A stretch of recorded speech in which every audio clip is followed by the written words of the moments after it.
আসসালামু আলাইকুম আম্মাজান, শ্বশুর আব্বা কি আছে? থাকলে তার কাছে একটু দেন তো। ওয়ালাইকুম আসসালাম জামাই, তোমার শ্বশুর তো বাজারে গেছে, জরুরি কিছু দরকার হলে আমাকে বলতে পারো। বিয়ের সময় 50 ইঞ্চি টিভি দেওয়ার কথা ছিল, আপনারা টিভি দেন নাই কেন? আরে জামাই, দুইটা টিভি দিয়ে কি করবা? আমার মেয়ের আল্ট্রাসাউন্ড করে দেখো, ওর ভিতর টিভি আছে। হ্যালো, আমি কিডন্যাপার বলতেছি, তোর শালীরা আমি কিডন্যাপ করছি, জলদি 10 লাখ টাকা নিয়ে আয়। এই তোরে কিডন্যাপার বানাইছে কোন সুধীর ভাই? বউ থুয়ে কেউ শালিরে কিডন্যাপ করে? কথা কম বল। এই নে তোর শালীর সঙ্গে কথা বল। দুলা ভাই, আমি না আপনার ছোট গিন্নি, জলদি আমারে বাঁচান। ভাই তুই এক কাজ কর, বউরে কিডন্যাপ কর, শালিরে ছাইরে দে, টাকা তোরে 10 লাখই দেবো। আগের বার তোর বউরেই কিডন্যাপ করছিলাম, উল্টো আমার কাছ থেকে 2 লাখ টাকা নিয়ে গেছে। হ্যালো, আমি কিডন্যাপার বলতেছি, তোর বউকে যদি জীবিত দেখতে চাস তাহলে 2 লাখ টাকা নিয়ে আয়। আমার বউ কিডন্যাপ করছিস তুই? আমার বউ তোর কাছে, আমি টাকা দেবো কেন? টাকা তো দিবি তুই। এই নে তোর বউর সাথে কথা বল। বেবি, আলমারির পেছনে 2 লাখ টাকা আছে, ওখান থেকে টাকা নিয়ে আমাকে ছাড়াইয়া নাও। আমি ঠিকানা দিচ্ছি, ওইখানে টাকা নিয়ে আয়। তুই কি গাঁজা খাইছিস নাকি? বাংলা বুঝিস না? টাকা দিবি তুই, তা নাহলে বউ রেখে দে। বুঝতে পারছি, এই শালা টাকা দিবে না। ভাবি আপনি জানতো। এই তুই ধুমকি কারে দিচ্ছিস? আমি কি বউরে ভয় পাই নাকি?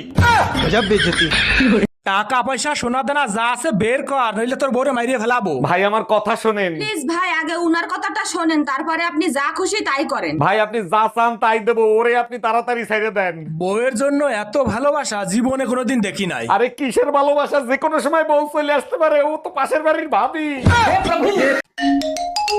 হ্যালো, জানো বেবি, তোমার জন্য একটা সুসংবাদ আছে, শুনলে খুশিতে পাগল হয়ে যাবা। তোমারে বিয়ে করে আধা পাগল হয়ে বিদেশ পড়ে আছি, এখন কি ফুল পাগল বানাইতে চাও? আরে শোনো না, আমি না প্রেগনেন্ট, তুমি না বাবা হতে চলেছো। এইটা কেমনে সম্ভব? 2 বছর ধরে আমি বিদেশ, তুমি প্রেগনেন্ট হইলে কি করে? তুমিই তো বলে গেছিলা কোনো কিছুর দরকার হলে পাশের বাড়ির বাইরে দিয়ে করে নিতে।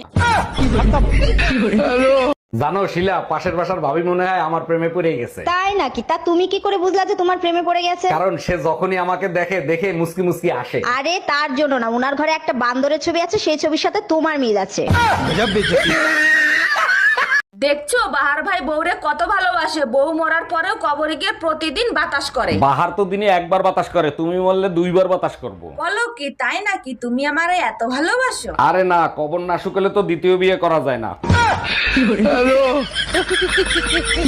এই তোমার ভাইয়ের বিয়ে কি ঠিক হয়েছে? মেয়ে কি পছন্দ করছে তোমার ভাইকে? মেয়ে পক্ষ পছন্দ করছে, কিন্তু আমার পছন্দ হয় নাই, তাই বিয়ে ক্যান্সেল করে দিছি। কেন? তুমিই তো বলতা মেয়ে দেখতে পরীর মতো সুন্দর, তা ক্যান্সেল করছো কেন? যখন জানতে পারছি ওই মেয়ে আর তুমি একই স্কুলে পড়তা। ভালোবাসা দিবা?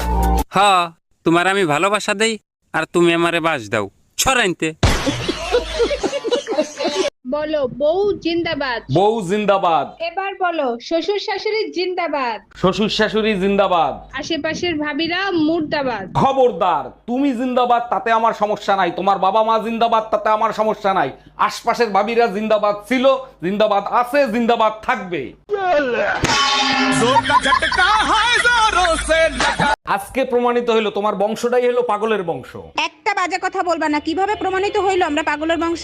তোমার বোন রে নিয়ে গেছে আম পাড়তে, লিসু লিসু কই এসিল যাচ্ছে। তার আগে বলো, তোমার লুঙ্গি পরে আম গাছে উঠতে কইছে কিডা?